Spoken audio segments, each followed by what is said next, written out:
Please pay attention to the video screens in front of you. Enjoy, I'll see you in a couple of minutes.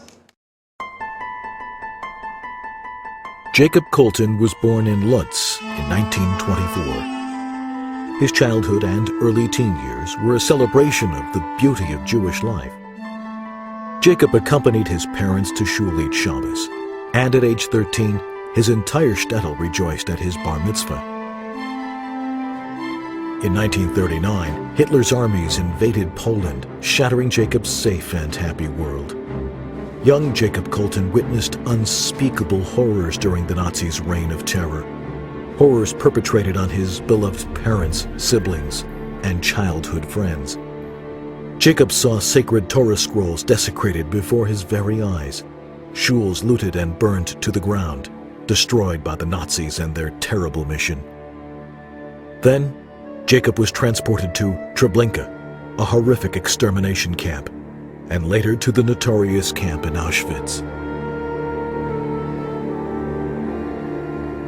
By the time the Allies proclaimed victory in 1945, Jacob was the sole survivor of his family.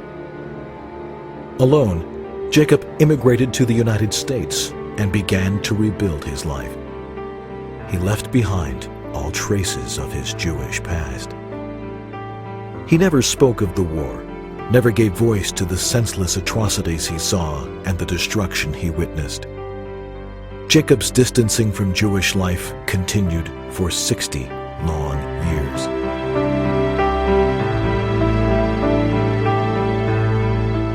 Then, one fateful day, in October 2005, he received a brochure from the local chapter of the Rohr Jewish Learning Institute in Essex County, New Jersey. The brochure was for a 6-week course entitled Beyond Never Again, The Holocaust, A View from the Soul. This course was not a history, not an explanation, but rather an uplifting curriculum of hope and inspiration. Jacob was torn but intrigued. Despite his reservations, he signed up for the class. For the first time in 6 decades, Jacob prepared to confront his past. The first class went right to the heart of the matter, asking, why does God allow good people to suffer? How can we ever understand or accept that? Mr. Kolton sat quietly throughout the whole lecture, absorbing what was being said. At the end of the class, Jacob raised his hand. He stood up in front of the class of 45 participants and simply said, I was there. He then spontaneously began to sing Ani Mamin, I believe, from the deepest place in his heart. The entire class joined him in song.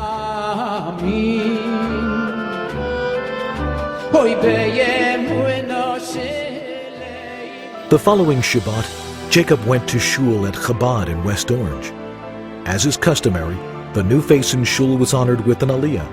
A Kohen, Jacob was called up and announced to the astonished congregation, This is the first time in 60 years that I have been called to the Torah. Jacob has not missed a JLI course since, and he has attended Shabbat services each week at his local Chabad house. Ladies and gentlemen, we are honored to have Mr. Jacob Kolton with us here tonight. Please join us in welcoming one of the lamplighters of the Rohr Jewish Learning Institute, Mr. Jacob Kolton.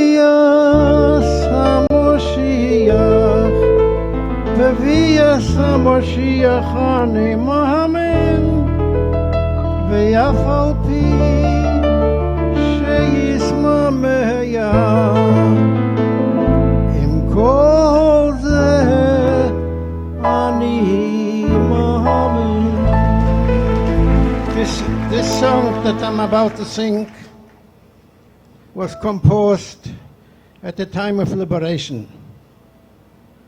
Ungesoljet auf dem Herzen macht man alle Chaim, ob der mit Lust nicht ruhen, singen mir ein Lied.